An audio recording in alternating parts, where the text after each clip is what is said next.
Bola, can you tell, is there anyone who you were expecting to be here that's not on yet?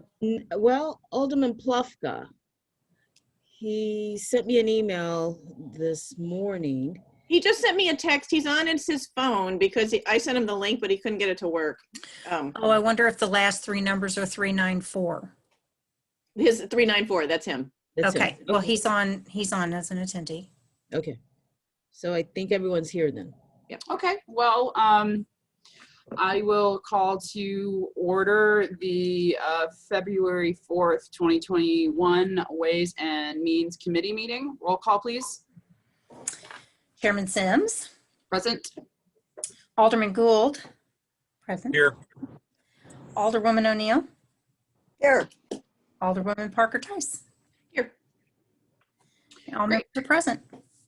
Thank you very much. Item number 2 on the agenda is approval or amendment of the agenda. Has anyone had the opportunity to review the agenda? Are there any proposed changes or amendments? Any objection to approving the agenda by acclamation? All right, seeing none, it'll be approved. Item number 3, there do not appear to be announcements, appointments, proclamations, or recognition, so we'll move on. Item number 4 would be the report of committee chair and alderman. I do not have a report. Alderman Gould? No report. Alderwoman O'Neill? No report. Alderwoman Parker Tice? No report. Great, thank you. Item number 5 is the city administrator's report. Bola? This evening, we are presenting the report from the request for proposal for insurance services consulting report. And joining us is President CEO James Charlesworth and Peter Simonson, who spoke at the previous meeting. Jason, are you online? Is Jason online? I do. Jason's there. Yeah. Jason, anything you want to add before, There. Oop, No? I Jason, think we're good. there he is. we're good? Yes, ma'am. Okay, so I'll turn it over to James and Peter. What would you like to start with? The pooling versus insurance or the report? Thanks, Bola. Yes, we would like to start with can everybody hear me okay? Yes, we can. I can. Okay. We'd like to start today with the PowerPoint. We're going to walk through that quickly. And as Bola said, I'm Peter Simonson. I was here a month or 2 ago to talk to you about this project. We have submitted our report. Hopefully you guys have all had a chance to take a look at it. Tonight, we're just going to go over kind of some high-level stuff about pools versus insurance, and then we'll talk about the report that we did. But this is really for you guys. So if whatever you want us to talk about, if you have things, feel free to jump in and interrupt us as we get going.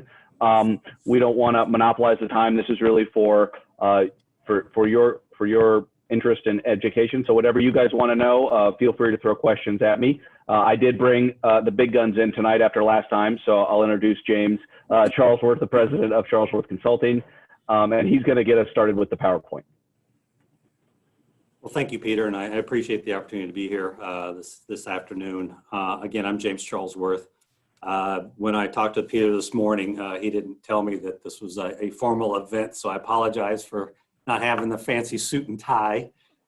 So he's just his way of making me look a little bad. So I'm okay with that.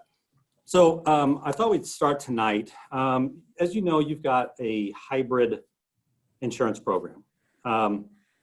You've got some standard insurance coverages through insurance companies, and then you have some protection through the St. Louis Area Insurance Trust. And I thought we'd take just a few minutes to talk a little bit about the differences between insurance and trusts, because I think that's an important distinction.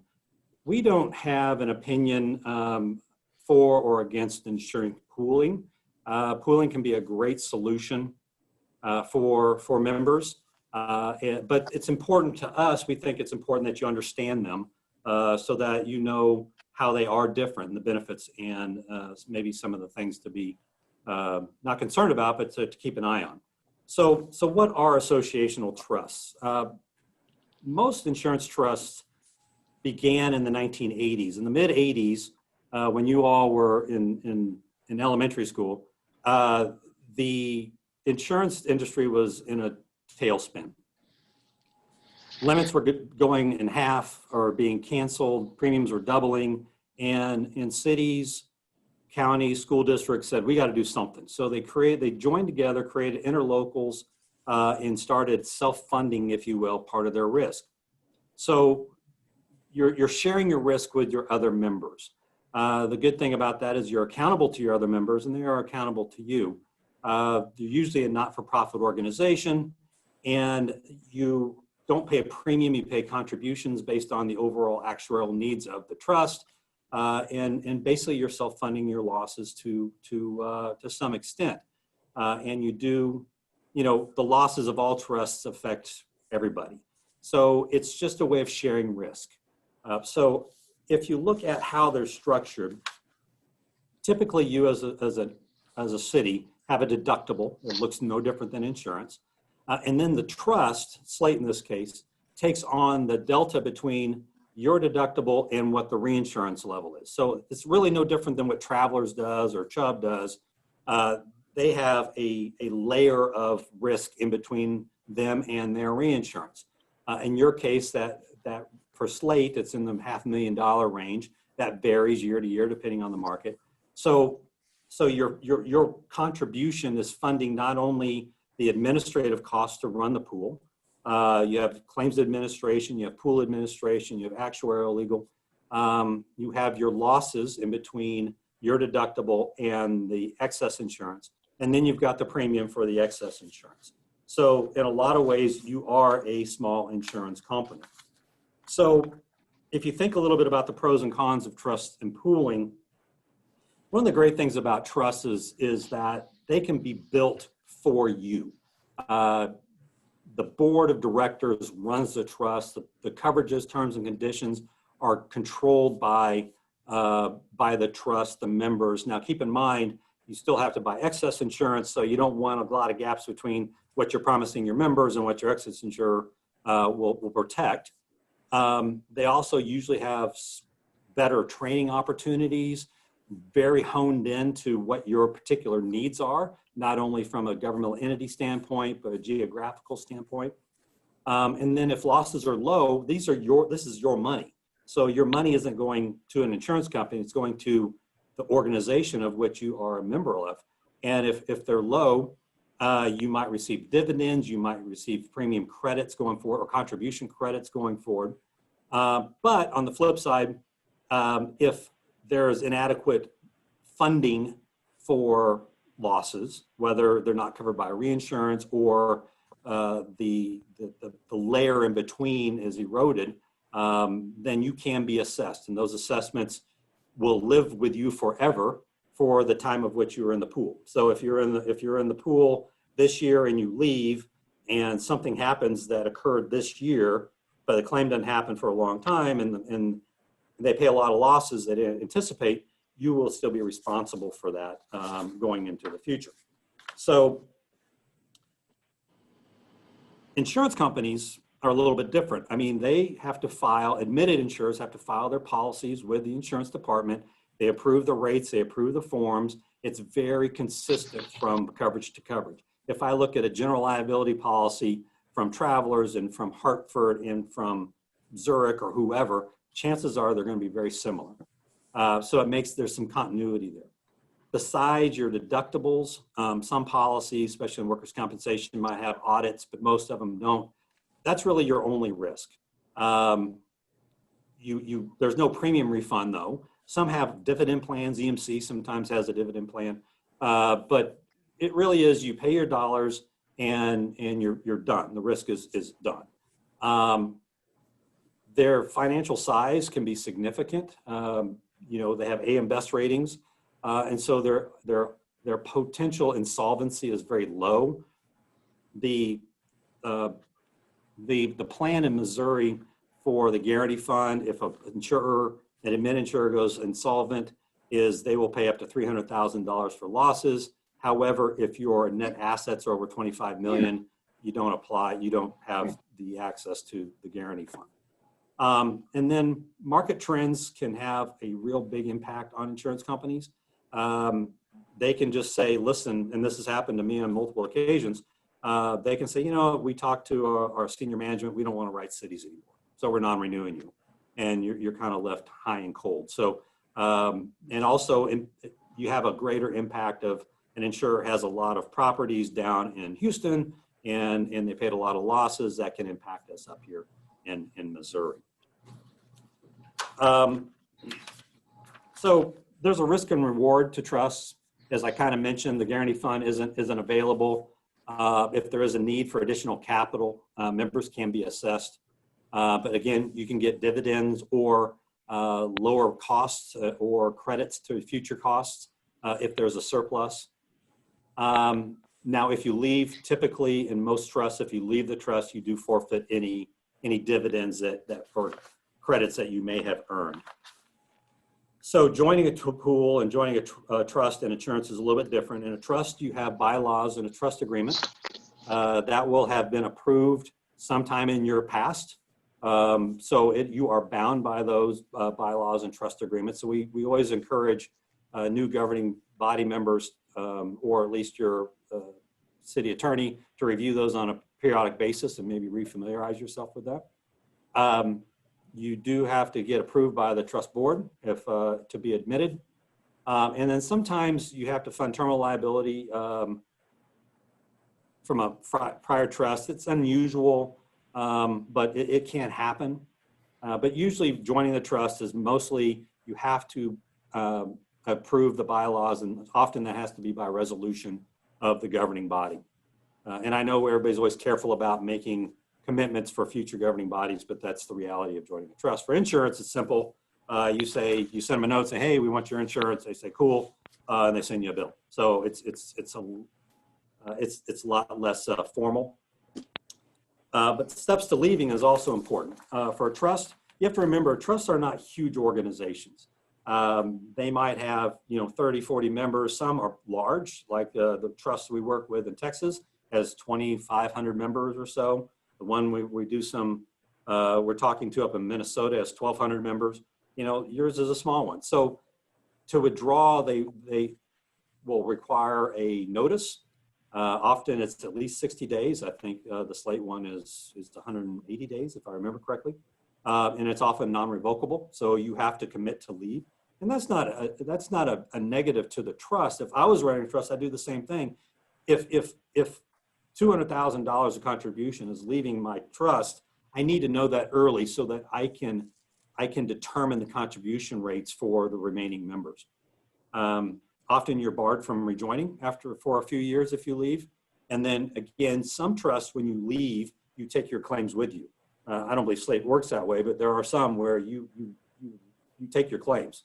So anything that's open is yours. Leaving an insurance company, you just say, we're done. And you don't pay your premium, and that's all there is to it. So there's not a whole lot to leaving an insurance company, but a trust, you have to be you have to think about it. You have to be very respectful of it. So some of the key provisions of Slate, you are probably, you're responsible for the time you're in the pool. So again, if a year develops poorly, it trends poorly, or it has what we call in IMBR or incurred but not reported losses, or loss development is bad, you are always going to be responsible for that period of time. So that could be in 2 years, that could be in 15, 20 years. It doesn't happen much, but it's good to know. You do have a 6-month notice of withdrawal requirement. You can withdraw from one or more coverage lines based on our reading of the organization. Not necessarily recommended, but it's something you need to understand. A board can expel members with a 2/3 vote. We think that's a great provision. If a member is not doing what they need to do, you're sharing risk, and you need to have the ability to kick them out. One thing that we did notice on the Slate program is it's silent on how coverage disputes. Sometimes there's no right of recourse to where, it's not insurance. So you turn a claim in. If they deny the claim, what is the steps to challenge that denial? Often you can appeal to the board.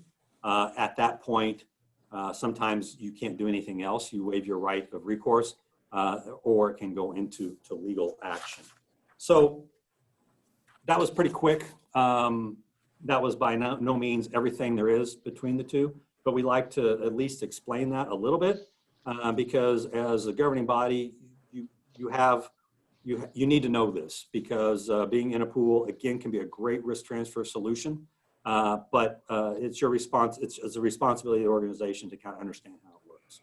So before I have Peter move on to the actual report, is there any questions about pooling compared to insurance? Everybody still with us? So Are there any usually questions from the committee? No. I had a question.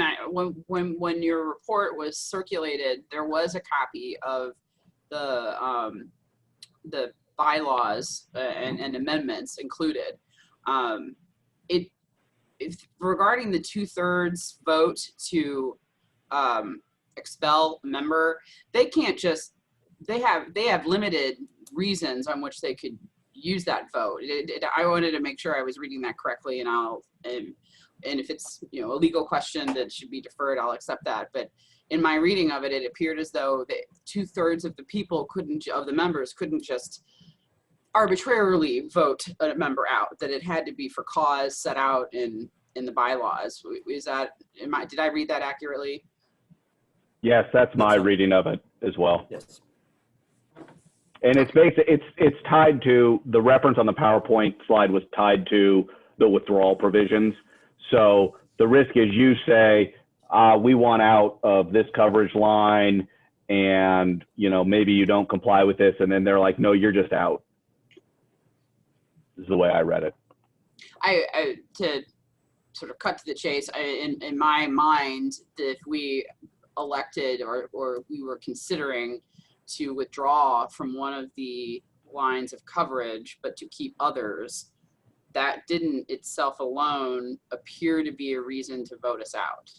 Do you think that was I reading that correctly?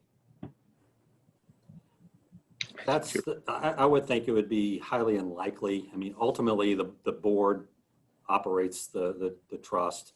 And then we're starting to kind of wade into some legal grounds that I suppose they could just amend the bylaws to do that, but right.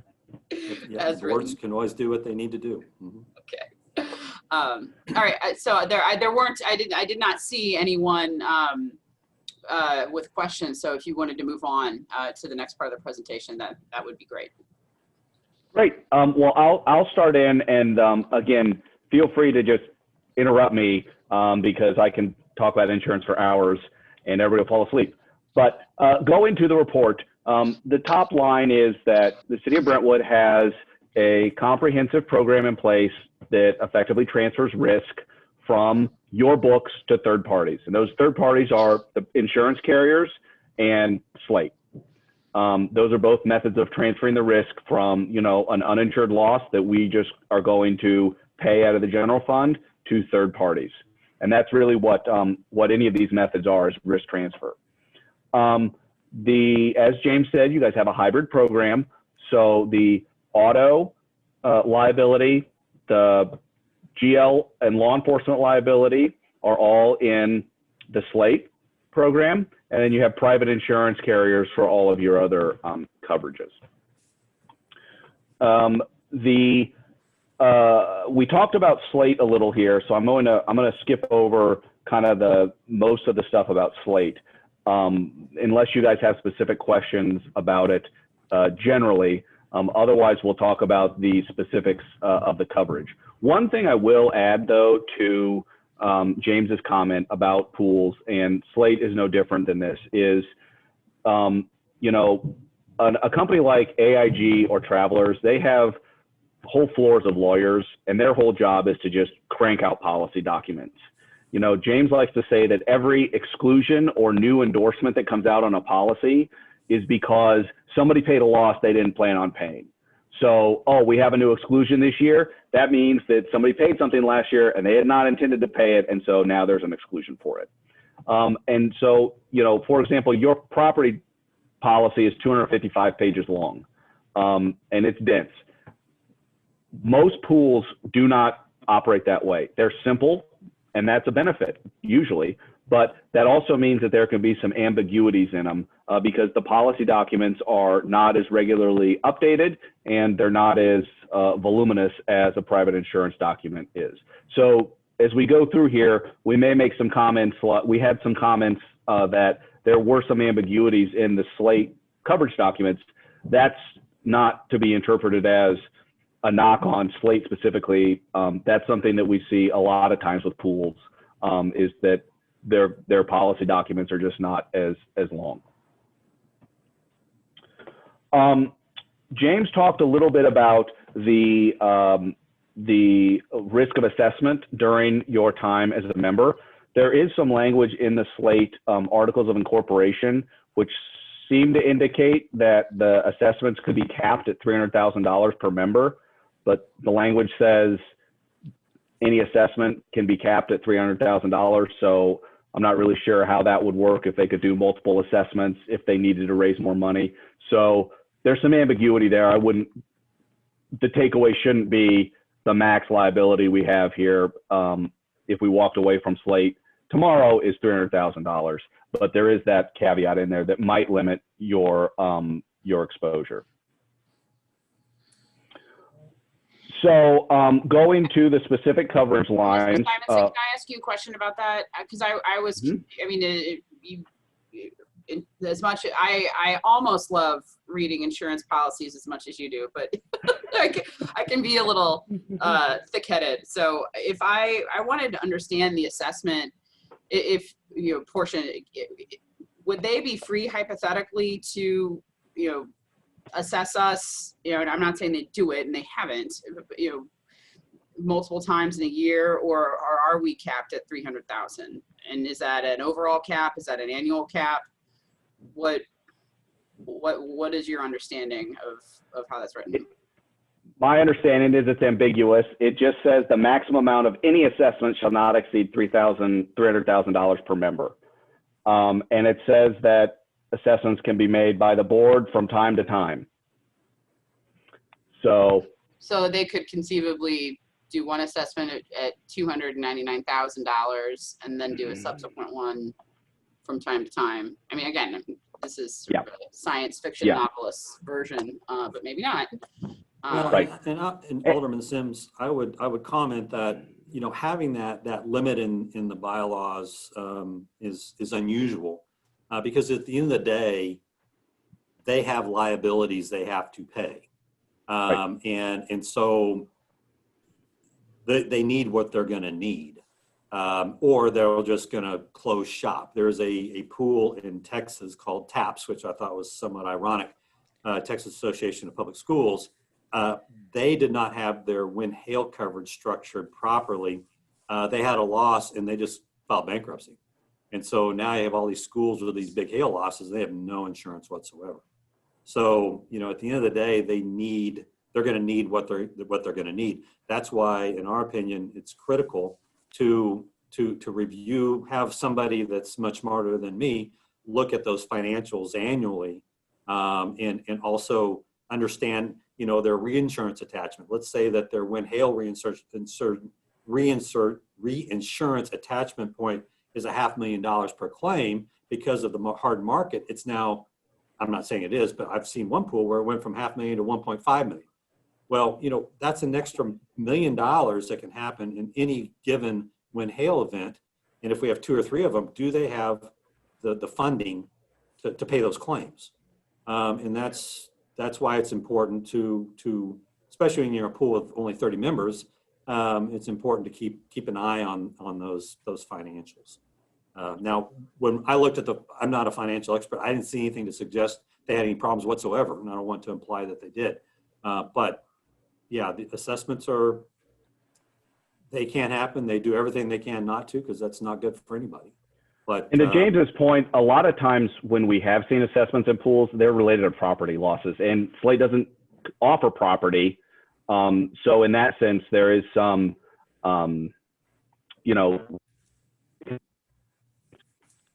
assessments that we see traditionally are massive loss, something's askew and or something's askew with the excess insurance. And those are kind of the two buckets that a lot of, that when you see the risk of assessment being high, is either property losses that are cat losses, or there's a loss that the pool thought was going to be covered by excess and it's not. So there is a special committee of the Slate board members that are looking, based on the financial reports that you all have been made available to you, that we have a negative figure in terms of fund balance for workers' comp.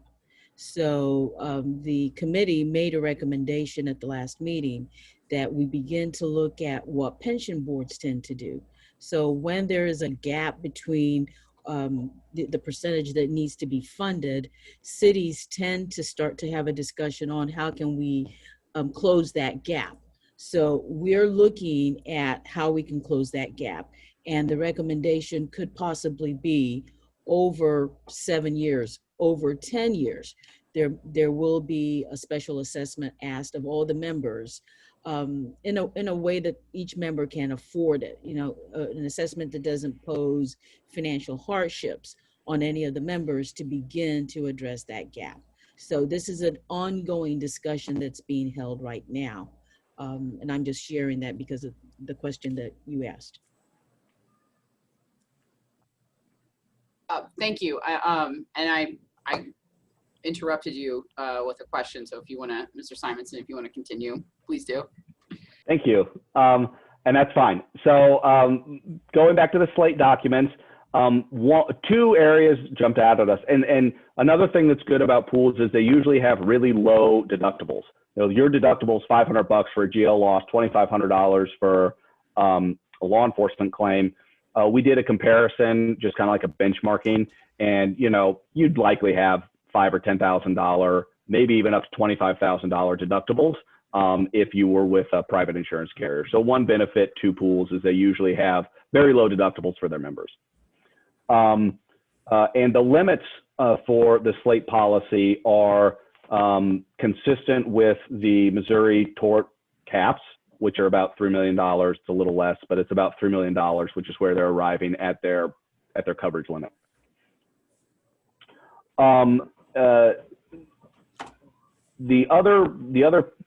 The two areas that we identified with some ambiguity are, well, there's three. Number one is the sexual molestation coverage.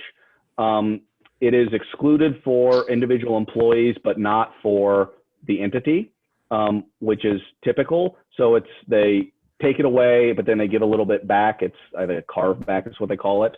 And that's just a little ambiguous as how that would work, especially in a situation, and this also gets to the law enforcement section, is how would it be covered if the allegations were, if the belief was that the allegations were frivolous. You know, nobody wants to be in a position of defending, you know, a child molester who worked in Parks and Rec, and now the city's providing a defense for that person. But how does it work when the allegations we believe are without merit? Who pays for that defense to clear that employee's name, and is that covered by Slate?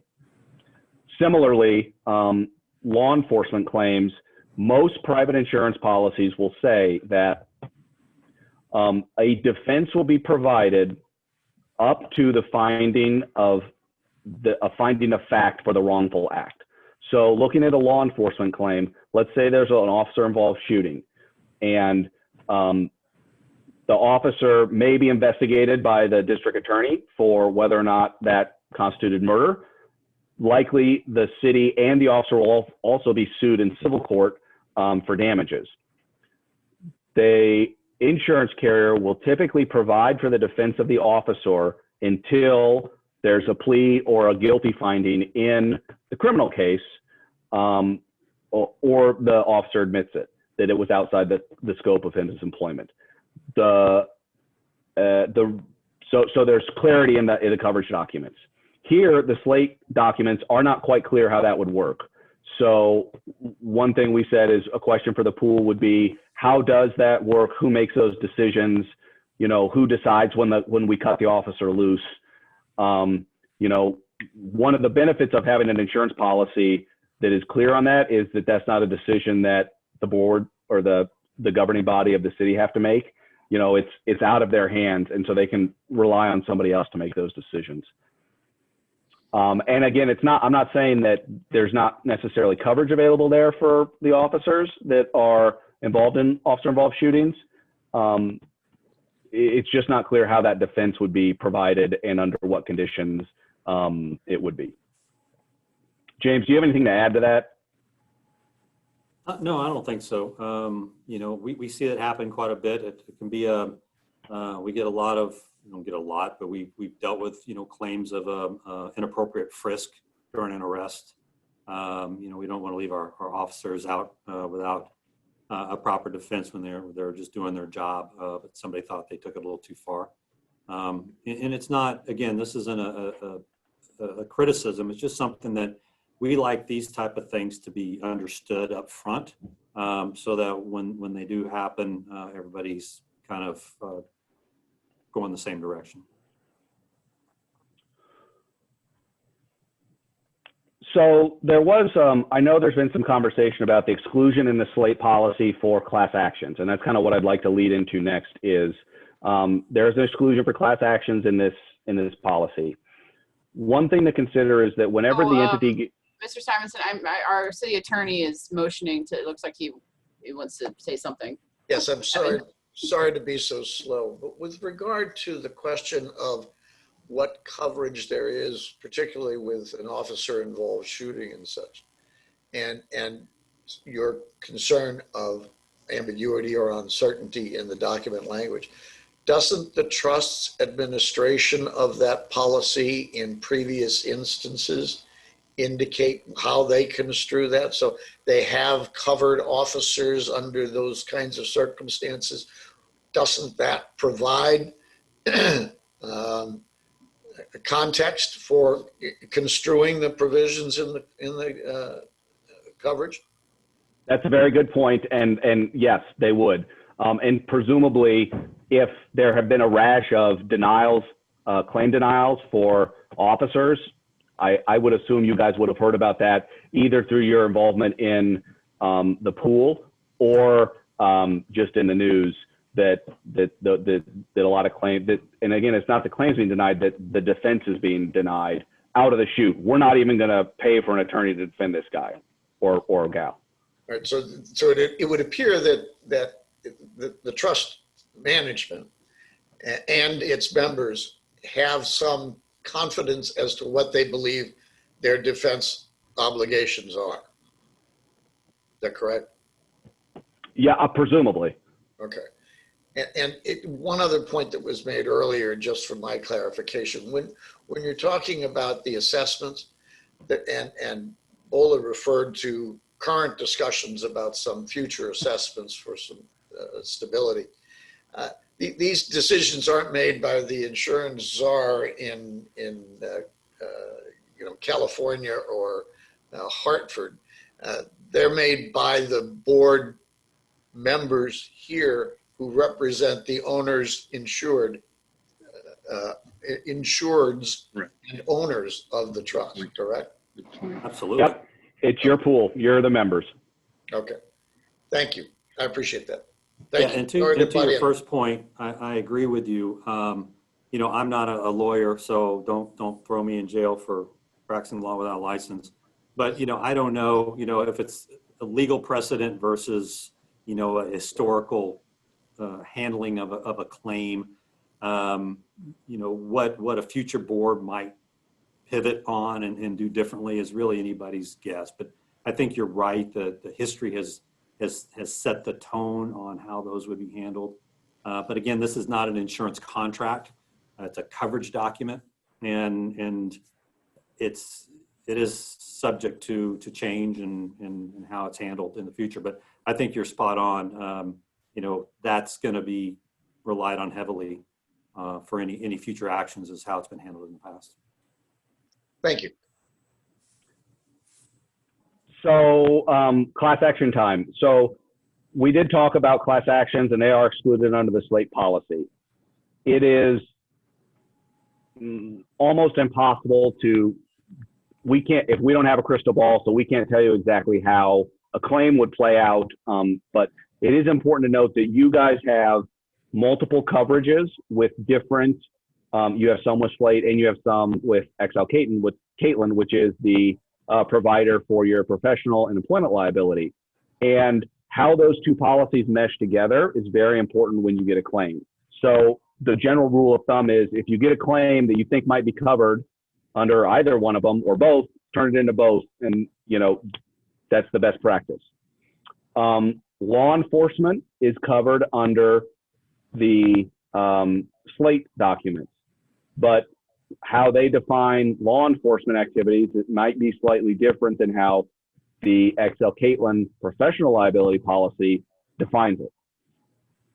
And I'm just looking here.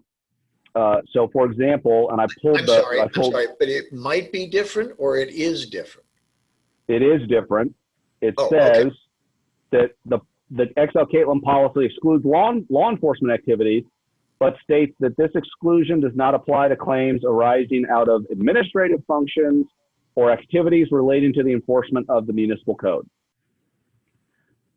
So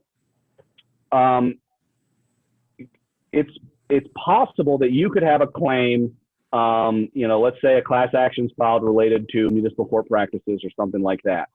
There may be coverage available both under the law enforcement policy with Slate and also under the XL Caitlin policy that covers the professional errors and omissions.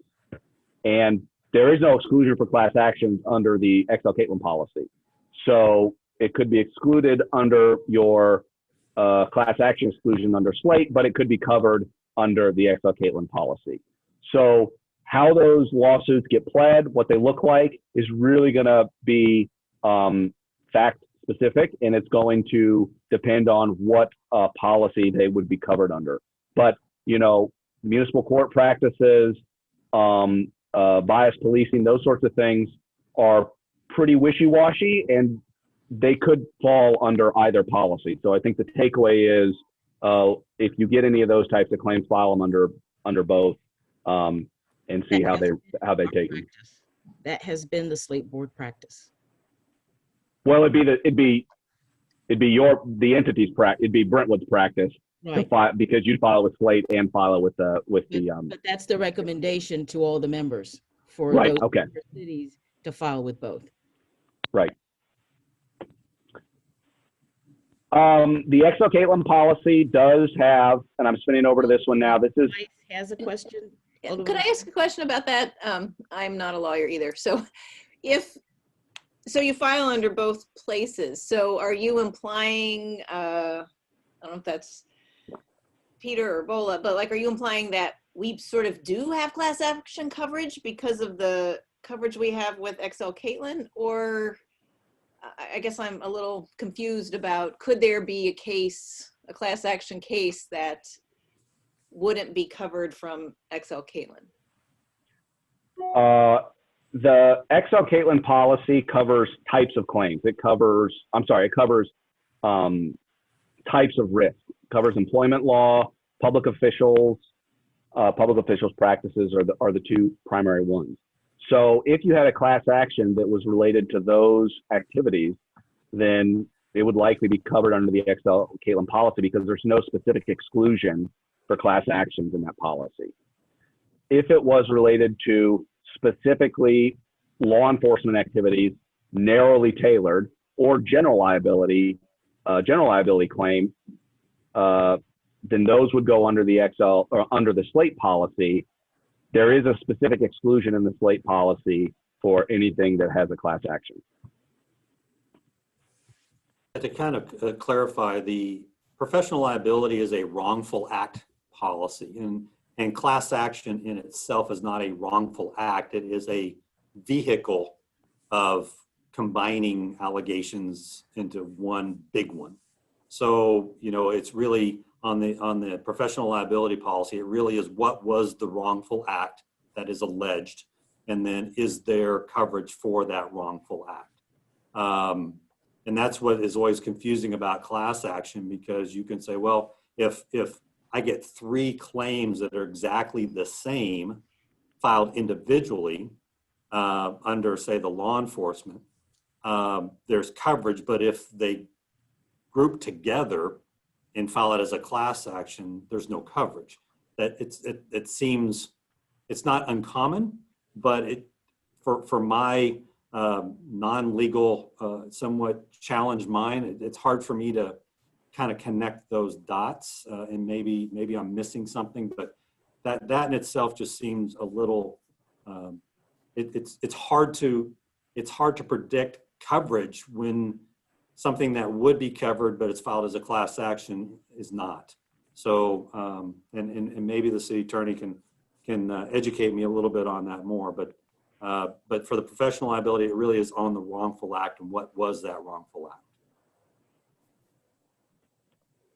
I have a question. If I use the example of a 1983, a federal tort, abusive deprivation of rights type cause of action, and I'll stick my neck out far enough to say that might be a favorite of a plaintiff's attorney, because I don't believe that caps are implicated. It's an end round of sovereign immunity, and for a police action, we'll use that as an example.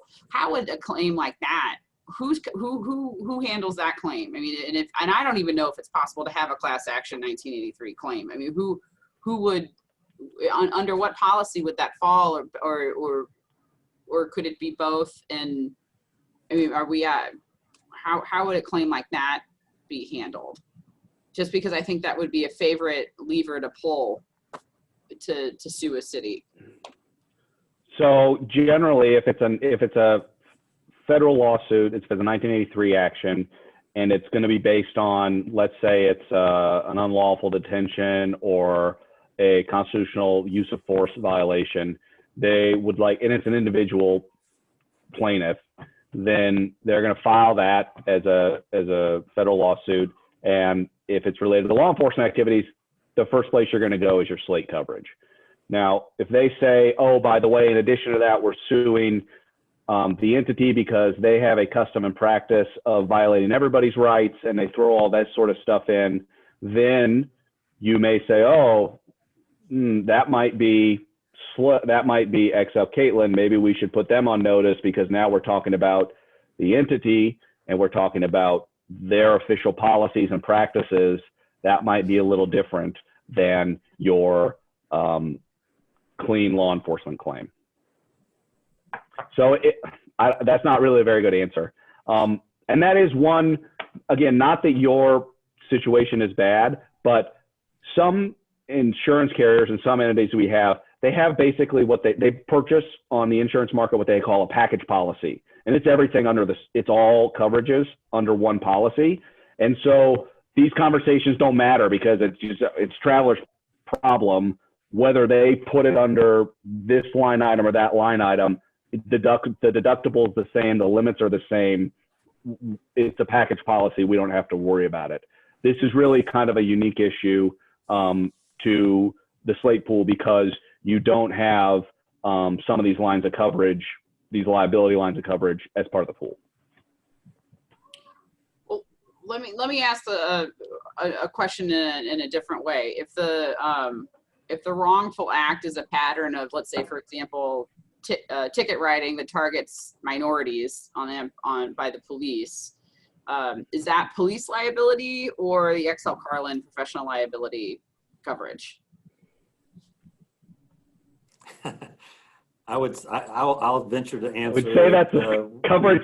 That would be a legal coverage opinion. But I would say that judgment action, I guess. I would say that you should turn that into both, because is the writing of the tickets, is that enforcement of your municipal code? Is that an administrative function because they have a ticket quota that they have to hit and they have to write X number of tickets? I can make that argument. That means it's going to be covered under the XL Caitlin policy. Well, they're police officers. They're out on the street. They're doing their police jobs. They're law enforcement officers. That's a law enforcement function. It could go under slate. So It's very difficult to say, and as you well know, these types of claims tend to have a life of their own, and they may be amended and changed, and it's unfortunately without specifics in some significant detail. It's really hard. It's really hard to know. I wish we could give you a straight answer. Does it, with due respect, does it matter to the city? I mean, isn't it, it's an issue between Slate and XL as to which of them pays how much and for what. The city's coverage, the city's covered. Maybe if it's a class action and it's denied by XL Catlin or Caitlin because of there's the wrongful act that triggered coverage is excluded in their policy, and it falls squarely on Slate, and then Slate has a class action exclusion, it's possible that you would have no coverage. It's really hard to know. And we've had clients where they have a claim that's filed that, okay, the petition is filed, they review it, the insurance company says denied, no coverage. We get an amended petition, we resubmit it, now it's covered. Now they've pled something that triggers the coverage, and we're off to the races. So it is really fact specific on these. But I really liked the XL Caitlin policy. I thought it was a very good professional liability policy.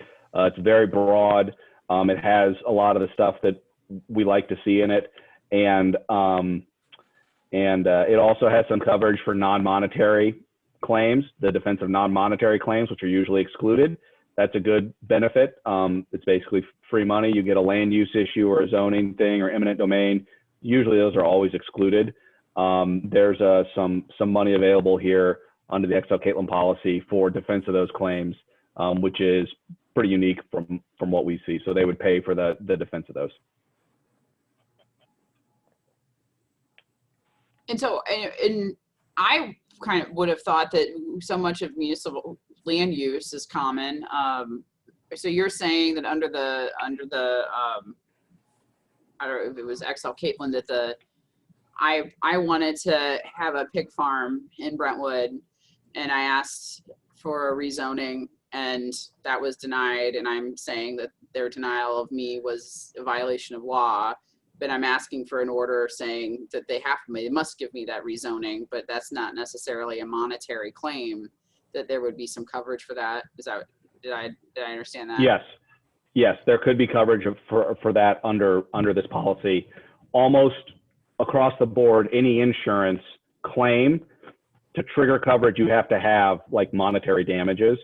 And if you're filing an injunction to stop the, planning commission from denying your zoning appeal or something like that, that they don't consider that usually a coverage trigger. And almost across the board, most public entity policies that we see have pretty broad exclusions for eminent domain, land use, zoning, those types of things.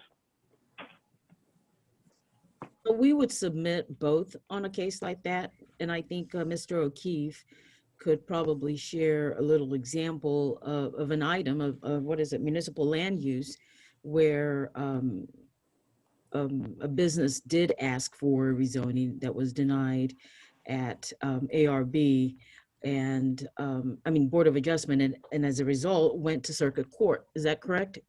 And there was a ruling in favor of the city upholding that decision. So, fortunately, we've experienced that a number of times. And in that instance, we file with both, but we go through the process of going to circuit court. And fortunately, Stephanie Carr with Curtis Hines O'Keefe has defended the city in that matter, and the city has won. Right, and we have experience both with Brentwood and with our other clients with recovering, having cost of defense once you get past the withholding portion of the city's share. Where they come in and do that, and they will defend the 1983 claim that goes with the zoning case. To your point, Alderwoman Sims, that when they file the zoning case with the damage claim, the defense does step in because of the assertion that it was a 1983 violation. But we also have had them paying cost of defense without being covering the claim itself. So they have stepped up. Bola, I think Jason and one other person have their hands up, it looks like, but they're attendees. Can't tell who's waving their hand or not. But certainly, you know, unless it gets away from us, please, if you've got a question, make yourself known. Both the chief and Jason had their hands up and have had them up since the start of the meeting. Just Okay. So yeah, please. So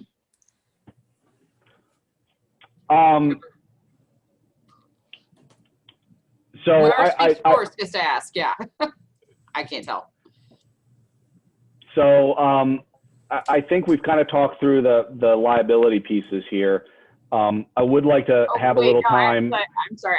The extent that people had questions, I will recognize those people to ask. I can't tell. Their hands were up at the beginning of the meeting, so even before the questions, they have no questions. there are no questions. Yeah. Okay. Sorry. Please continue. But I did want to talk a little bit about the property policies too. So the property policies with Chubb, and it is consistent with the property policies that we see for other public entities. We can't really tell you if the insurance rate you're paying is close without doing some more, doing a market comparison. But the limits and stuff are consistent. We had a few takeaways when we looked through the policy. You know, it looks like you have a lot of parks and some park facilities that are down by some of the creeks that flow through Brentwood. And there are some exclusions in the policy about those locations and some sublimits to the amount of insurance available. So one thing you'd want to do is make sure that the property schedules are up to date and that those sublimits are known and correct. There is also a flood policy. It's an NFIP policy, presumably because the Public Works building is in a flood zone. So that provides a base layer of $500,000. And then the Chubb policy sits on top of that to provide some coverage up above that. There was no NFIP policy for Hanley Park. So the deductible at that location for flood would be $500,000. So I don't know if there's a lot of facilities down there or anything, but if there are, then those would be uninsured until you hit the $500,000 deductible on the flood policy under Chubb. Another thing that was a little unique about the property policy is that you just kind of have a blanket limit for all your mobile. Can I ask a question about that? Being that it was $500,000 what is that designed to address? That hardly seems like insurance. Well, they won't insure stuff that's in the flood zone. That's why you can buy an NFIP policy. That's the National Flood Insurance Program policy. The limit to NFIP policy is $500,000. So they say, we'll sit on top of your NFIP policy. If you choose not to buy an NFIP policy, that's on you. And so that's what Brentwood has done for the Public Works building. You've bought that NFIP policy to bring that, to cover that gap up to the $500,000. And then if the building is valued over $500,000, then it kicks into the Chubb layer. Thank you. But you may not, the decision may be made, we're not going to pay for a policy. There's just a few buildings down there in the flood zone there. It's a concrete, bathroom. It's not going to go anywhere. It's fine. We're just going to roll with it. And that's fine. We have lots of entities that go that route. But that we just say that, just make sure that's a conscious decision that you guys are making. Right. Alderwoman O'Neill has a question. I have a question. Going to Hanley Park, if we were to change the structures there to something that were worth more than what's there now, then are we liable unless we get another policy on those? Correct. So let's say you guys were going to build something really nifty down there. add it to your property schedule. And B, for something like that that's in the flood zone, you'd probably want to procure an NFIP policy. And these national flood insurance policies are cheap for the most part, but you'd want to buy it for that location than if it's in the flood zone and you want to have it insured. Thank you. And that NFIP policy is per building. So you would need a separate NFIP policy for any structure that you would build in the Zone A floodplain. Okay. Thank you. Alderman Gould. So is it just structures like buildings or, we just invested in a lot of recreational facilities, basketball courts and really nice sand volleyball courts. Do structures like that or amenities like that, are they covered under these policies or not? Generally not. Generally it has to be 4 walls and a roof to be eligible for the National Flood Insurance Program. So those assets are uncovered in any of this. That is our understanding, yes, sir. Okay.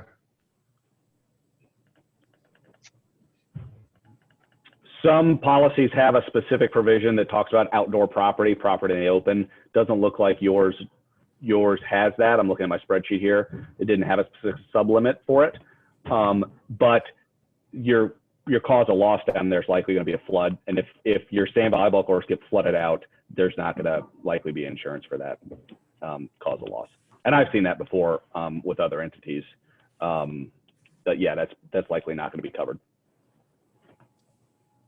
But if there's a windstorm and it causes damage, normally anything above grade would be covered if it's included in your schedule. Often the sand, the aggregate chips, things like that normally aren't included. And if there's damage to the paint of the tennis courts, often that's not included either. But as long as it's listed and it's not a flood, you should be okay. And those are minimum costs to replace them, which is why they haven't been covered.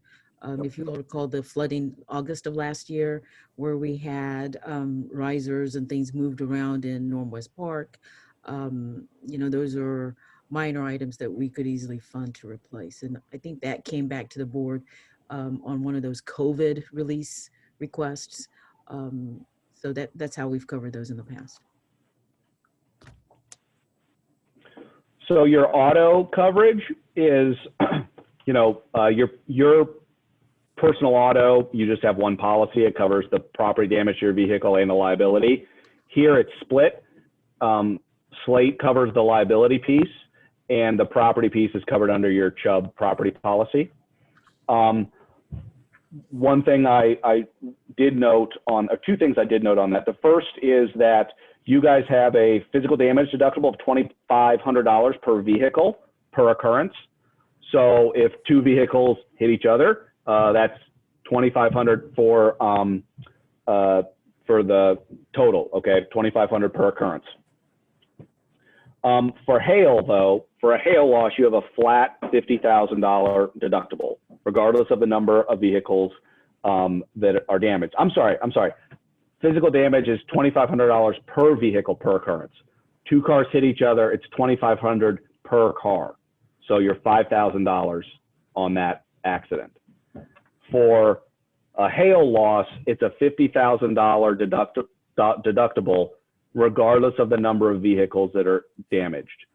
This is good if it's a bad storm, because if you have a storm that damages a lot of vehicles, it's $2,500 per vehicle, that would really add up. Here, $50,000 is the max. Unfortunately, if you have a small loss and you only have a couple vehicles damaged, it's $50,000 is the deductible. So you're going to be paying for those up to the 50.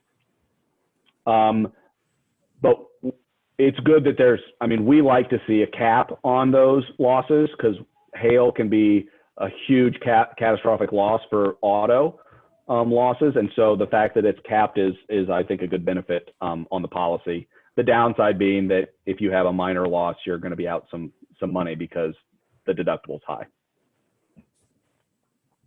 One other thing we noted on the auto policy is that you may want to look into scheduling your fire trucks for replacement or agreed value. Most auto policies pay on a actual cash value.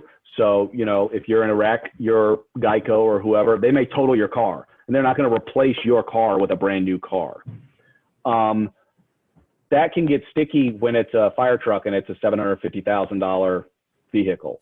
You know, maybe it's old and the insurance company says this is actually only worth like 300 grand. Okay, well, we still need to we need to replace a fire truck. How are we going to fund that? So one thing we see entities do is they pay a little more premium, but they list their fire trucks for an agreed value. So that says, agreed value says, we are paying premium, and in the event that there's a loss to this fire truck, you're going to pay X dollars. And we see some entities do that on their fire trucks. Specifically, if you have like a mobile command center or something for police, sometimes we see it for those types of things too. But those really high dollar vehicles that you have, because you could have a fire truck that's been in service for 20 years, still works fine. The actual cash value of that may be low, but a new one's going to be, like I said, $750,000 or more. The last thing I wanted to touch on is the wind hail deductible for your locations. James, do you want to talk a little bit about that? No? I'm sorry, trying to unmute, trying to get to the right page. You know, right now, the property insurance market is in a bit of a tailspin. We are seeing deductibles being quite high for wind and hail, sometimes 25,000 times 50, sometimes 100,000. And more we're seeing percentage deductibles, which is a percent of the building value per your schedule.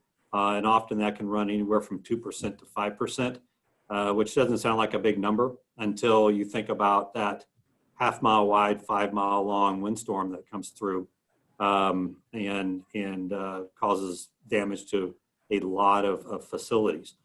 So those deductibles can really go up. Now you've got a deductible of $25,000 and $50,000 per premises per occurrence, if I understand it correctly. That's not unusual, but you need to, and maybe your broker has already done this, is kind of map out your facilities and kind of say, listen, in a common storm, you might end up with a $200,000 deductible. I don't know. So it's just an important, it's not unusual and it's not uncommon. The property insurance market is just really bad right now. But yeah, there is a specific deductible for those windstorm hail losses. Your normal deductible, you know, is $1,000 for your normal losses, $50,000 for flood, but for your windstorms, the deductible can vary depending on the location, and it's a per location deductible. So if you had a windstorm or a hailstorm that hit multiple locations, or premises is what they call them, you would pay that deductible for each one that was damaged.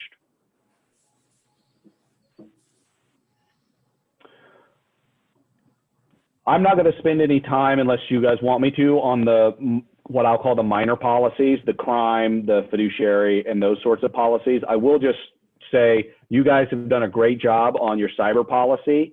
Well, we have entities that are massive and they don't have any cyber coverage, certainly not a policy that's as good as the one that you guys have. So I don't know who picked this out, but good job to have a good cyber program in place with some decent limits on that. And then the last thing I'll talk about is the umbrella and excess coverage. I know there were some questions about umbrella coverage. I believe there was you guys did get a quote. The city got a quote for an umbrella policy that would sit over the slate coverages. You know, there's two ways to look at that. Are the limits sufficient? Again, I don't have a crystal ball. The limits are based on the $3 million is kind of based on the Missouri Tort Claims Act. And as Alderman Sims pointed out, those would not apply to federal lawsuits. They would not apply if something happened and your officers went over in Illinois. So those caps are not guarantees of exposure. They're meant to limit, but they're not guarantees. So we do see Missouri entities purchase limits higher than the statutory $3 million. It's not uncommon. If you were to do that, you could purchase it as a policy that would sit over the slate.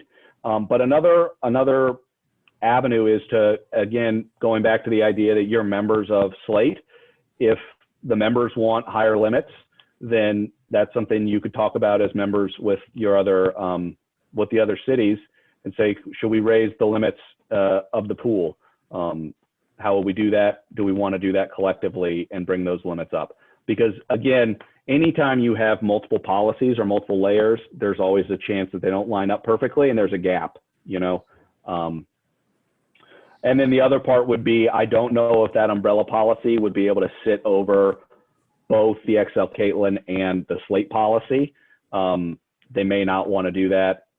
It just kind of depends on what the umbrella carrier is willing to write and what terms they would have on it. But you know, some, again, if you had like a package policy with all the coverages, you would be able to probably get just an umbrella that would sit over all the coverages and then drop down as necessary if you needed. I'm not saying that's the way to do it, but that's the simplest conceptual way to kind of picture it. And really, to kind of just wrap that thought up, you know, from our perspective, you know, law enforcement with the what we call social inflation now, if it's bad and if they get it outside of Missouri sovereign immunity, you know, how much is enough? And you know, some would argue that the more insurance you have, the higher the demand's going to be. Some would argue that you have the ability to post bonds and raise money, so we don't care what your insurance is. It's really difficult to know what is adequate. I don't like using that term because I don't know what it means, but it is something I think should be at least discussed on a fairly regular basis. Is, you know, what is our risk philosophy? What's our philosophy for retaining risk, for transferring risk? And then making your decisions based on those discussions. One other thing I will say, going back to the conversation we had about the XL Caitlin and how broad that policy could potentially be, is, you know, that the limit on that policy is $2 million, which, you know, if you looking at it from, okay, this is for employment law claims, that's totally sufficient. But if you're looking at it as this is where a class action could end up for, you know, bias policing or all that sort of stuff, I'm not sure if 2 million looks so great in those scenarios. So that's another option that you could consider, is raising the limit on the XL Caitlin policy and seeing if they would offer you, you know, $3 to $5 million just as a primary layer, not having to go and get a different policy or an excess policy or anything like that. Just say, can we get higher limits on the XL Caitlin policy?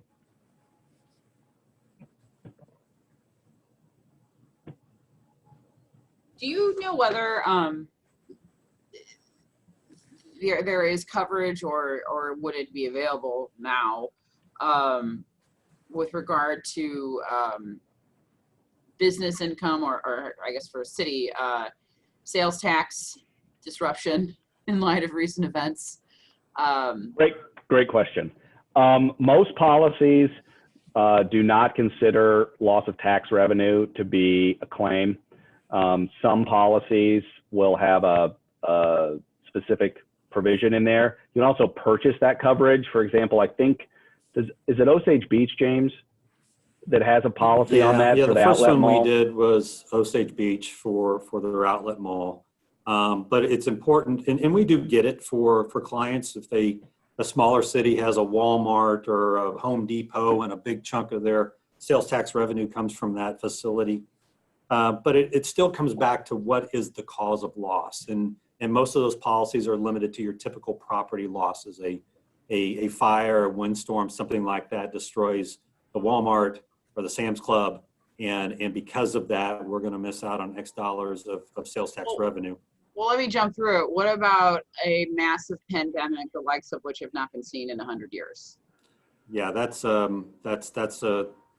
we've gotten that question quite a bit. It's pandemics. They find a way of excluding that every which way they can, and I can all but guarantee all renewal policies will have. I'm an old guy, so it used to be pollution exclusions were 2 paragraphs, and now they're 3 pages. So I think those type of exclusions will be very detailed going forward, unfortunately. But then somebody will come out with an opportunity to sell you some, I'm sure for a lot of money. But I think, who was it? There was somebody who's been buying that coverage for years and years and years. They finally were able to collect. So it's out there, but it's going to be real expensive now. And if I may, I can address that to some extent. We are defending Richmond Heights. In this area, I know Richmond Heights, Frontenac, and De Pere have purchased sales tax coverage. Those policies, first of all, don't cover the town. They cover specific locations that generate sales tax. So for instance, De Pere's policy covers West County Mall and maybe 1 or 2 other specified centers. The Frontenac policy covers Plaza Frontenac and 2 other specific locations. The Richmond Heights policy, that Mount Holly is the insurance carrier for that. They have sued Richmond Heights for a declaratory judgment that they don't cover any claims under the pandemic. De Pere is, I think, may have or is contemplating filing suit because their carrier denies that there's any coverage for the pandemic. And Frontenac has engaged us to sue, to explore suit against Lloyd's of London under their policy, because that is their claiming exclusion. Every carrier of this business insurance and those specific sales tax has denied coverage on every claim. Yes, and most of them, I know there's a case, I think it's in Springfield, that's in the Western District, that's trickling along. I think they made it past a motion to dismiss. That case, though, so there's loss of tax revenue, but then there's also business income, which is the other one you hear a lot about related to the virus. That is, let's say you have a rec center that got shut down and you run it out of your enterprise fund, and we've lost income on it.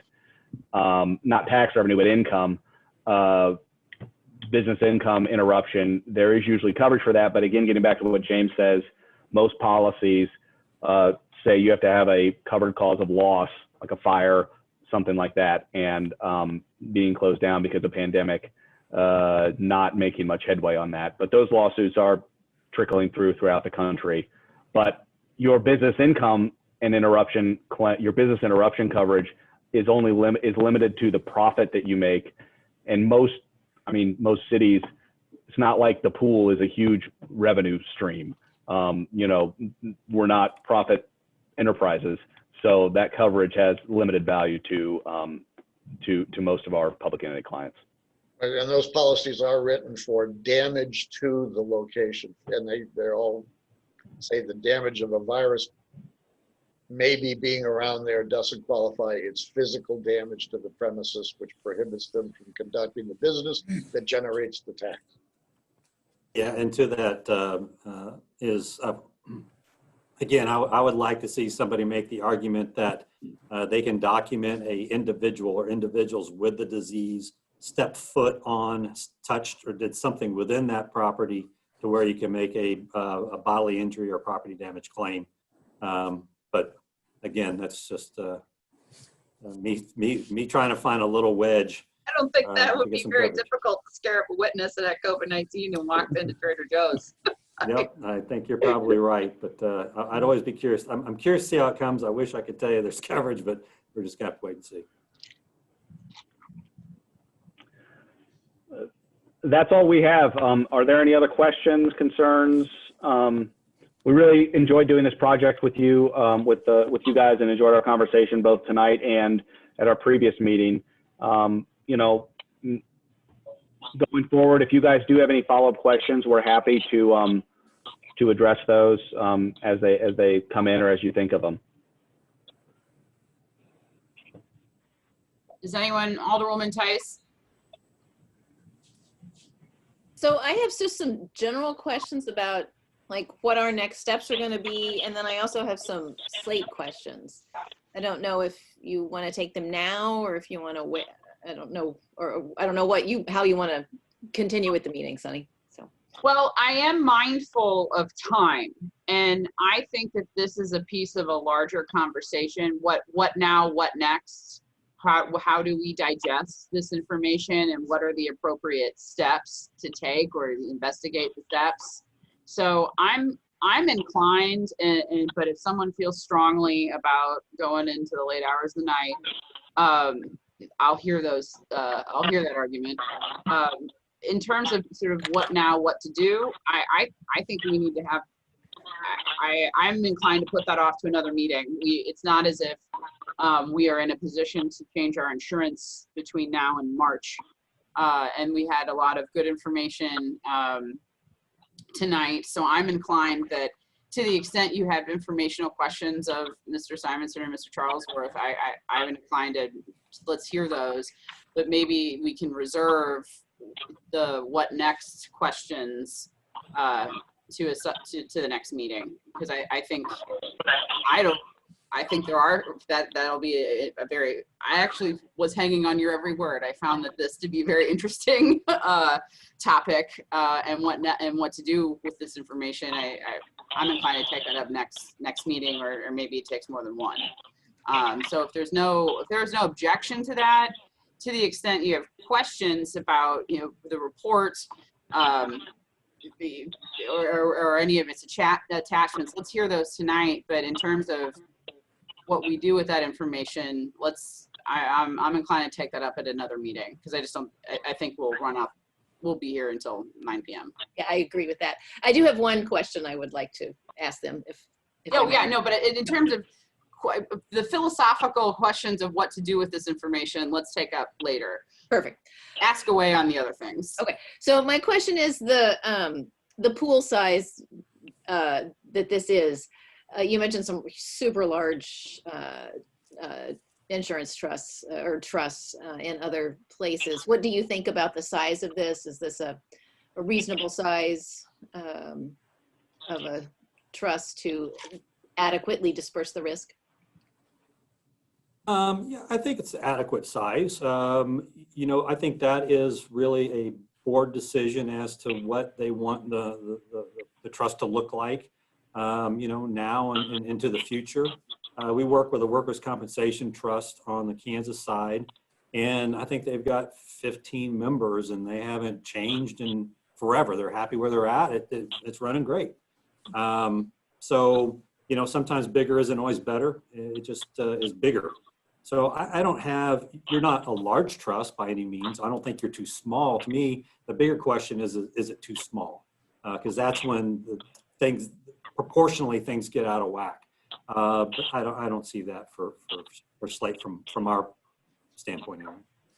And one thing I would add to that is that, your members are very homogeneous, which is good, because that's one of the good benefits of a pool. We can design a program that's really for us and curtail it to our needs. One thing that we see of a concern is when pools decide we got to grow, we got to get bigger, and then all of a sudden they're adding in, we're bringing in a water district, and we're going to do a community college and a school, and we're going to get ones from all over the state now. And then all of a sudden it's like, well, how is this?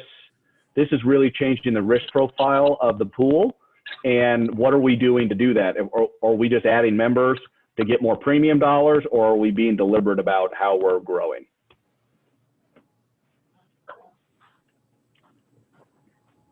Thank you. That's all I have, Alderwoman Sims. Does anyone else on the committee have questions? Alderman Plufka, I understand that you've got some questions. I'm I happy to do. recognize you. All right. Thank you. Can everybody hear me? Mhm. Okay. So my first question pertains to page 6, bottom of page 6 of the report. It says that to provide an equipment schedule to a broker to confirm whether the blanket policy with regard to our property is sufficient. Is that something we would submit to Daniel and Henry, or could we submit it to another broker to get an opinion with regard to the adequacy of our coverage with regard to property? Good question. So these takeaways here, and these are kind of like, this isn't a large philosophical takeaway. These are just kind of things that we would do. You know, if you do nothing else but just renew all of your existing coverages, these were ones that we would say you would want to do these things. And so to that end, you would provide an equipment schedule to Daniel Henry and say, hey, we've got a blanket limit in our policy of $900,000. We have $1.2 million of equipment because we pulled the schedule. Oops, we need a higher limit next year. And so that's just one of the takeaways that you would do. That's more of is our current coverage cover what we think it covers, or are the limits high enough? And that can usually be done mid-year too. I mean, that's not something that you necessarily need to sit on, but that's something that your existing carrier would do. So you guys have covered the issue with regard to class action. I had a question with regard to the molestation, sexual molestation coverage in the last paragraph of page 7. You indicate that Slate's form is written so coverage is available for the entity as an exception. Does that mean that we have the ability to inform Slate that we wish to take advantage of that exception?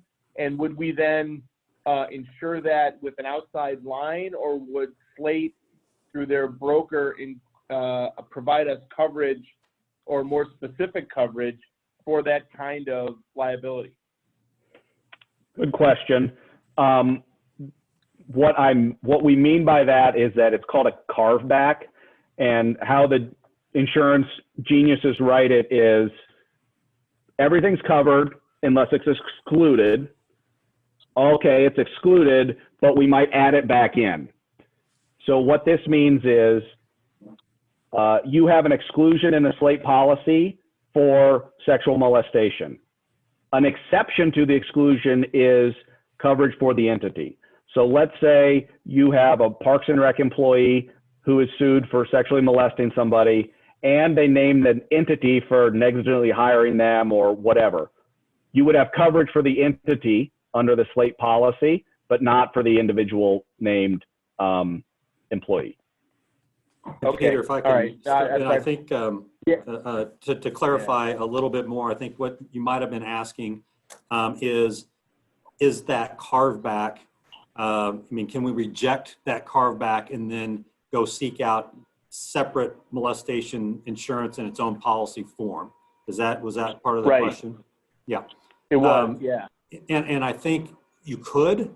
I have no idea on the competitiveness of it or how broad it would be.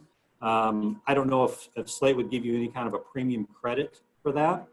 But it would be, in theory, that would be a possibility. And I apologize. Apparently the cleaning people are here, so if it's a little loud here. My apologies.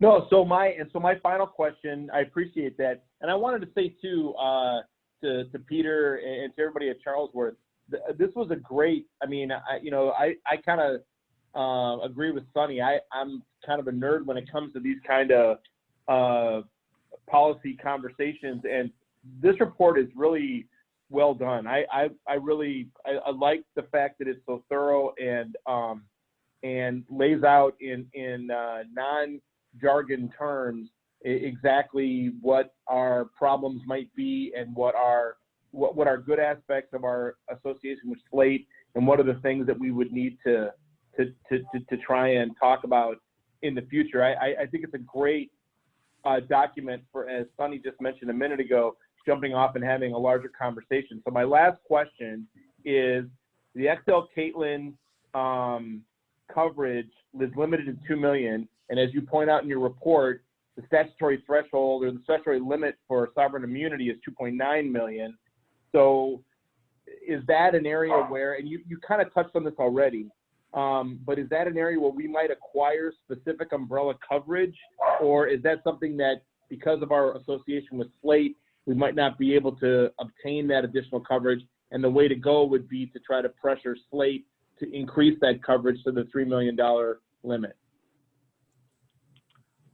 I think you would go with a two-pronged approach, and you could increase the limit on XL Caitlin without buying a separate policy. Is my gut is that you could get higher limits on that policy without having to buy a whole different policy. That you could just get it at $3 or $5 million as a primary layer. Most policies like that, and I'm looking here to confirm that yours does, will have a language in them. I'm just looking here. That has language in there that preserves any sovereign immunity defenses for the entity, which would basically mean that it does have a sovereign immunity endorsement, which means that if we have $5 million of coverage, but the claim would be covered under the Missouri Tort Claims Act, that the limit that the insurance will pay is the limit of the act, not the limit of insurance. Thank you very much, and thank you, Madam Chairman, for the opportunity to ask those questions. Karen Shaw, do you have a question? I do not have a question, but I wanted to make a comment about the property insurance and the vehicle insurance. When we renew that, we Bola and I and the department heads, we review that every year. Particularly, they update, we send out information to the department heads, they update the vehicles, we update the property, what we have. We discussed exactly what they were talking about in the $2,500 deductible. So we do review that every year with the department heads, with other people in the city. We are aware of that. And there was a comment made about the cybersecurity. That again is also, Bola and I make that decision, and that With Larry? Yes, yes, with Larry, our IT manager. And we take that very, very seriously. So I just wanted to add all that we do already have some of these steps in place, and that we do keep up with various properties, especially now that we're buying things with Brentwood Bound, related to Brentwood Bound. We keep up with what we bought, what are we demolishing, what do we need to add, flood insurance. We do keep up with all that. I just wanted to add that to all that. As a matter of practice, we don't build structures in floodplains. Yes. Well, that's all really good to hear, and that's the sign of an organization that's on top of things. You'd be surprised how often we don't have schedules and we don't know what vehicles we have. So it's good to hear that you guys are on top of that. I just wanted to add that because when that comes around, it is such a pain to have to keep up with. But in the end, it is great to have when you need to file a claim. Yes. That's all I had. I'm not seeing any other questions. Gentlemen, thank you very much for the presentation. It was very interesting, and this report's given us a lot to think about. So as I said, kind of what our next steps are, I think that we'll take up either, at a subsequent meeting or meetings. And you've given us a lot to think about. So thank you very much. Thank you. It was a pleasure to join you guys. Real quickly, Slate Board has hired Charles Worth as well. The first contract with Slate Board was how many years ago? Was it 3? It was 3 or 4 years ago. 3 or 4 years I don't ago. recall. And just recently, they've been selected through an RFP process as well to look at insurance consulting and risk management services. So I think the city's following a really great path. by hiring experts in the field. So thank you again. Well, Bola, I would like to comment on that real quickly. It was real important to us that the project that we were doing for you and the project we're doing for Slate are really two completely separate things. Right. So there is no conflict There is. between the two projects, and we wanted to make, I know we had long conversations about that because transparency is key and critical to us, but the two projects are not related, and therefore they did not influence this report, and this report has no influence on the work we're doing for Slate. Bola, is not to, I am putting you on the spot, but if I put you on the spot and you can't answer, that's fine. As far as the, I know that this report specifically did not address an analysis of the financial solvency of Slate, and that we are endeavoring to obtain information or analysis of that. Do you have any kind of time horizon, or where are we in that process? I do have a response, but I think my response, I'd like to share that with the board in either closed session or in some form of confidentiality. Oh, So, okay. Yeah, I was really looking at it'll be here in 3 weeks or 2 months or. no, we have not. That's fine. Thank you for that support. We work that fast. We have not issued an RFP for a financial analysis of the Slate financial statement, but I have ideas on what the city can do, and I'd like to share that with the board, and then maybe the feedback will give us some sort of direction on what the path forward is for that particular project. Okay, that's fine. So we'll just take, perhaps, are you suggesting that we take it up at the next Board of Aldermen? Or do you want us to go into a closed session maybe at the next meeting, or you're on a committee, or do you? I can do either or. We can take it to the board, or I think the board is the next meeting we have, rather than March, which is the next Ways and Means. So I will consult with Mr. O'Keefe, and we'll make a determination, and you'll either see it in closed session at the board level or at Ways and Means. My 2 cents, unless there is a, I guess, majority to vote otherwise, I'm inclined to do a closed session on the Ways and Means level. And I don't think we're up against any deadlines. I mean, just so that when we do take it in front of the board, we will have overturned our stones and done our part. I can do that too. Somebody feels, someone on the committee feels strongly otherwise, I mean, because we don't have a full picture yet. I'm inclined to handle it that way. I guess keep it on the subcommittee until it's ready to go to the big board, if that works. Okay, we'll put it on the March agenda. All right, great. Are there, just for the benefit of whoever may be watching, the question of closed meetings for those kinds of discussions is appropriate. We come to information about the financial condition of Slate by reason of the fact that we're one of the owners of this entity and governing its operations. So that is proprietary information of Slate. It is not information about the financial condition of the city. It is proprietary internal information of Slate that we come to know because we're one of the owners of Slate. So it is appropriate for the public entity to have a closed meeting to deal with proprietary information of that separate entity. So. Sounds great. Thank you for clarifying, Kevin.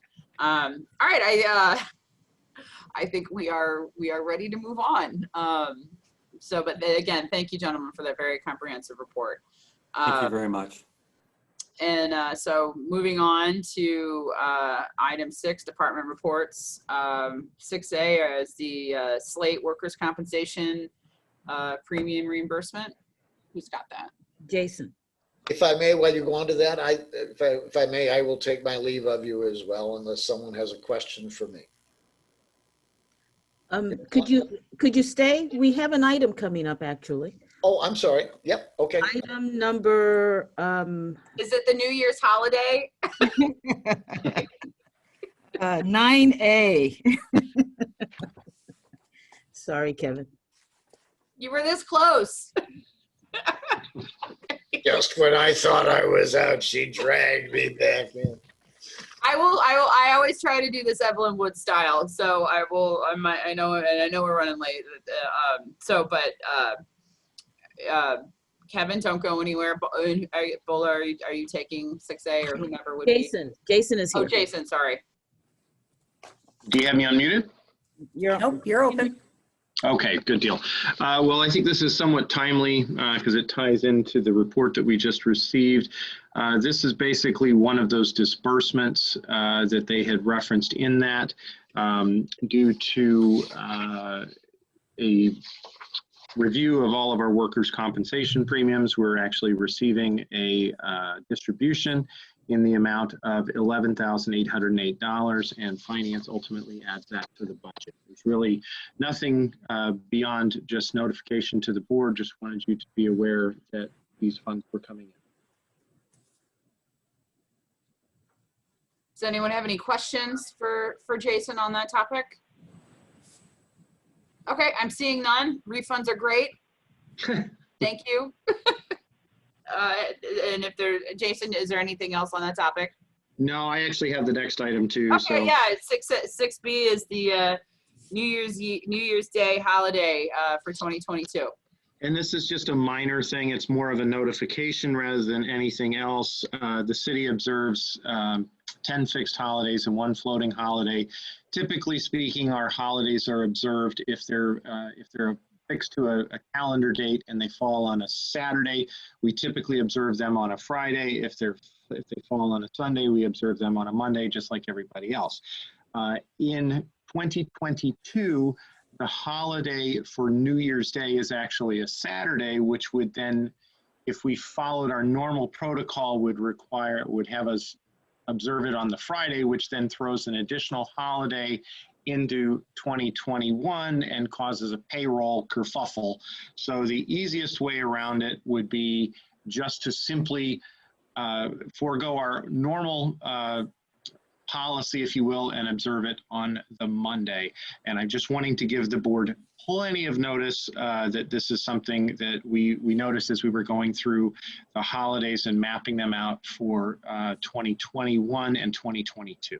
So again, it's more for notification purposes, but odds are someone will question it when we post the holiday, the city being closed on what would be the 3rd of January next year. I'm assuming there are no questions on that. So I'll try and thank you for that report. In the interest of time, I'm just gonna forge on ahead. Item 6C, that is communication with businesses on the use tax collection. Who is helping us with that topic? Karen worked on this project. Karen, do you want to provide a quick update? Yes, we wanted to make sure that the businesses didn't just get slammed with this and not understand what was going on. And prior to this year, the state took the responsibility to let businesses know that they had a new tax, or if an entity like us had a new tax. So they handled the economic development tax, we think. And so they no longer do that. So we sent out, I believe, about 1,100 letters to businesses that were from the Missouri State Department of Revenue Sales Tax Division. And we had many come back, but for example, I had one for Michael's right down the street, and I checked the address. The physical address was correct, but written on the envelope was UNK, which means unknown in post office lingo. But at any rate, they're a corporation, so they do keep up with that kind of stuff. I would say we got between less than 10 phone calls from area businesses that wanted to know. They were worried they were doing something wrong or whatever. And as you know, that doesn't affect them. They're retail and they charge sales tax. It's more for the Amazons in the world. So we did want to try to make sure, though, that they were aware of what's going on.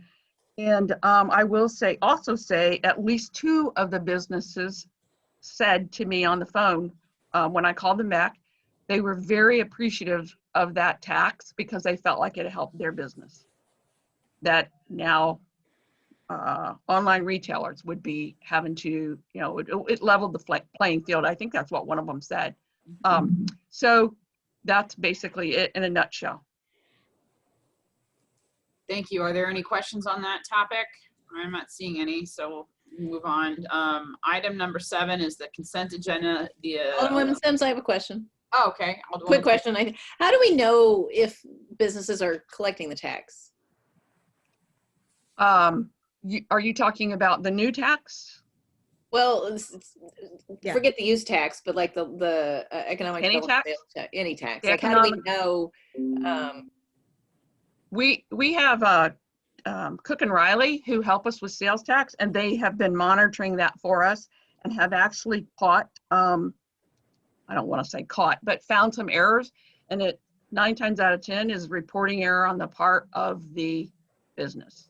Okay. So not necessarily that they weren't collecting it, they just reported it wrong and we didn't get it. And they got that fixed with his contact. Okay, super. Thank you. I might add that as to the use tax, again, the businesses don't collect it. So. Right. Okay. Not ours. Yeah, I was thinking more the last tax or any other tax. Right. So, but thank you. Okay, we'll move on. Item 7 is the consent agenda. The only thing on the agenda would be the approval of the minutes. Has everyone had an opportunity? I note that there are minutes from 3 meetings, from 2 in November and 1 in December. Has everyone had an opportunity to review? Are there any objections or changes that you wish to bring forward? I'm not seeing any. Is there any objection to approving the minutes or the consent agenda by acclamation? All right, seeing none, those will be approved. Item 8, there is no old business. I'll move on to item 9, which is new business. 9A is the discussion of the COVID-19 vaccination. And I'm hoping that means that maybe someone has a shot for me, but that might not be the case. Late, that's late hour humor. Anyway, who's got that one? Good segue into this, and this is one of the reasons why I've asked Mr. O'Keefe to stick around. As you know, our healthcare providers, across the country, and our first responders and people of a certain age group that meet the other CDC guidelines are being given an opportunity to get the first shot, the first vaccine shot. And then there's layered or phased groups of other people who will be given an opportunity to have these shots. So obviously the safety of our employees and our community is paramount. And in so doing, I had a conversation with the city's labor council, and then the municipal league also issued opinion papers on things that municipal governments might want to consider. So for instance, do we make these shots mandatory for all our employees? And I think the opinion from our labor council is that the city could do that. And there's precedent, there's case law that's cited for doing so. But based on my research, I haven't found any governmental entity that has made this mandatory as of yet. So it's quite early for any decision to be made on this. However, the city could require that those who are choosing not to participate in the vaccine indicate to the city what their reasons are. And the 2 that are stated in here are the religious exemption and then the medical exemption. And if the city were to adopt a vaccination policy that incorporates both of these in there, then we would make that available to each department, through Jason, to make sure that we are giving them an opportunity to ask for this and determine whether the city wants to accommodate the request. So I'm bringing this up for discussion at this point, just to get a sense of what your thoughts are on this so far.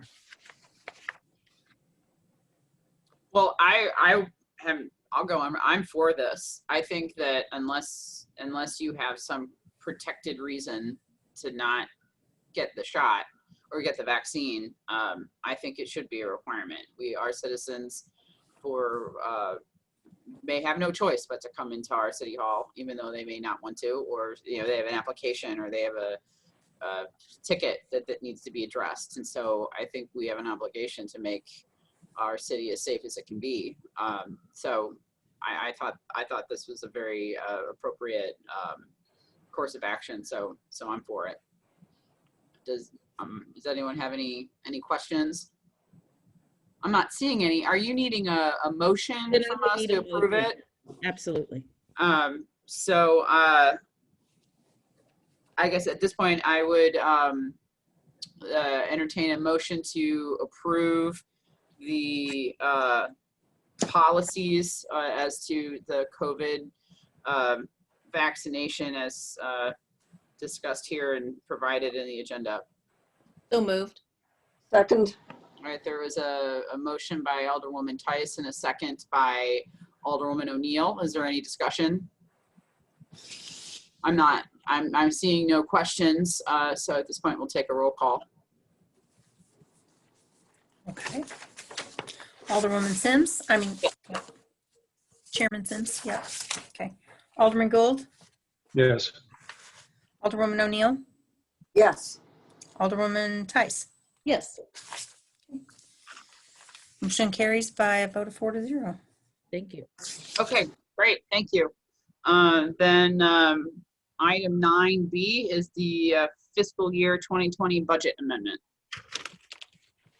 Let me just point out that the header on your budget amendment, not the memo, but the actual numbers, should actually read 2020 budget amendment, and then today's date, which is February 4th, 2021, for the record. Kelly, I just wanted to make sure that was for the record. We are amending 2020 budget. It looks very long. It is long. If you read my memo, except for particularly the items that I pointed out, that, for example, the extra ambulance money we received, the CARES Act money, those things weren't budgeted, so this budget amendment puts them in the budget. And then the 18 million that we did not transfer out of the Economic Development Tax Fund because the COP money did not go into that fund. Those are the biggies. Otherwise, it's due to COVID. We did not spend as much in all the funds, and also we are lowering the expectation of some of the revenues. Now, keep in mind for sales tax, if we are not through posting sales tax because we have till the end of this month to post it for 2020, but that's a rough guesstimate, and I think it's going to be pretty close to what that is in the budget amendment. Other than that, if there are any questions, I will be happy to answer them. Kevin, you may take your leave. Thank you. Thank you. Take care. All. See you another time. Thank you. Thank you. Good night.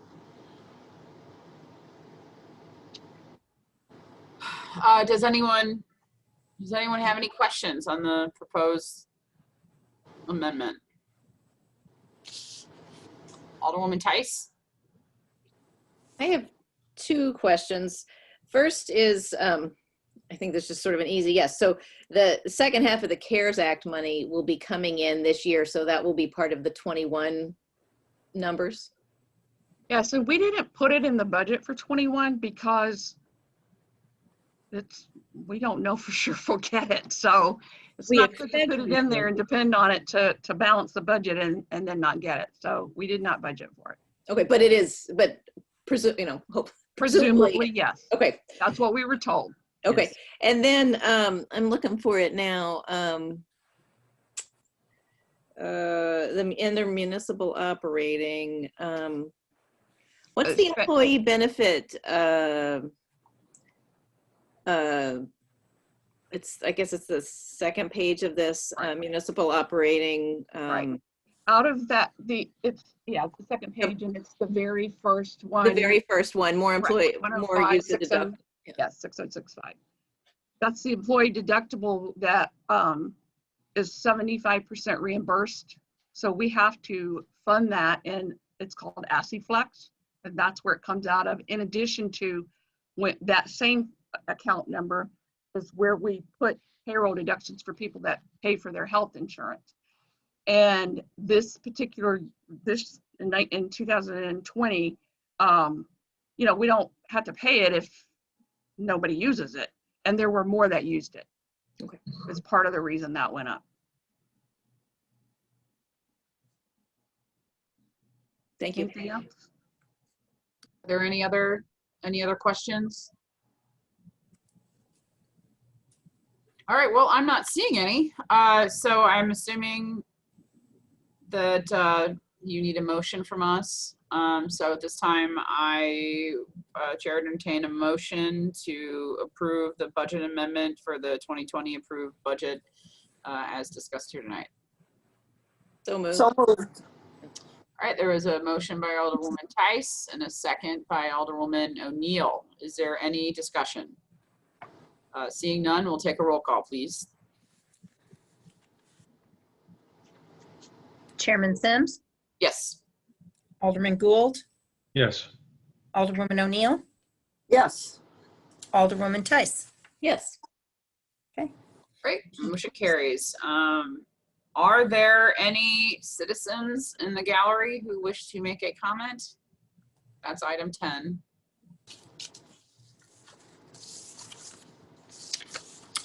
John Youngblood has a hand raised. Okay, come forward and you'll be given 3 minutes to address the committee. John, you have to unmute yourself. Can you hear me there? Mm-hmm. Okay, John Youngblood. I'm with the Brentwood Firefighters of Local 2665. I'm kind of coming in late to this, but it is my understanding that the Ways and Means Committee has approved mandatory vaccines for the COVID vaccination.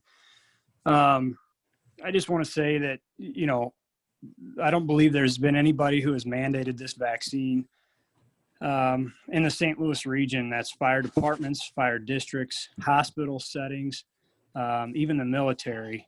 So I would say it's not best practice at this point for mandating of vaccines. I have not heard of anybody doing this.